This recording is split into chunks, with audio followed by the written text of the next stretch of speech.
remember when I graduated from college, nobody stayed home. Everybody got right out. And I remember my mother just hated it. For me, I couldn't wait to get out of the house. You know, go to college, have fun. But I remember when I came home for the holidays, my room had been turned into a storage closet. I felt like I didn't have a home. I understand. And that's why empty nesting is a really good conversation. What does it feel like to know you're actually going to let one bird leave? I guess I'm astounded. I can't believe I'm at this point of my life and that I'm old enough to have a child going off to school. And I'm a little apprehensive about the dynamics in our family life when she's gone. How did you feel when you left home?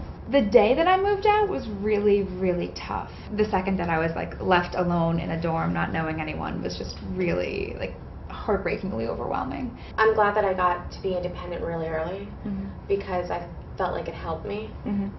Because my mom, still when I go home, she does the clean your room before I go out, and I'm like, seriously? What was that like when she left? It was very difficult, but I prepared myself a good year in advance. How did you prepare yourself? I started a business. Oh, really? And then when she left, I delved right into it. I was always a single mom, me and her, and I never got into a relationship because I guess I was kind of apprehensive. Coincidentally, I got into a beautiful relationship when she was away from in college. I look forward to having more time myself, more time with my husband. You know, I'll have my friend back a little bit.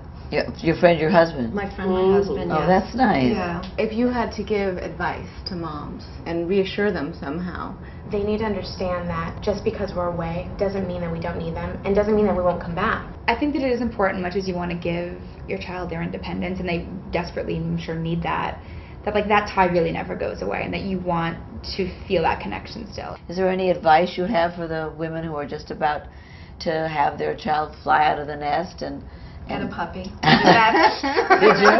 You got a puppy? We did. We got a puppy. My daughter and I became even friendlier and engaged into more interesting conversations. And whenever we saw each other, it was like romance all over. They're learning to let go too. Exactly. Absolutely. You know? And you have to allow that. And that was a big lesson for me. Was Leah learning how to let go of her mom and not worry about me just as much as I'm worrying about her.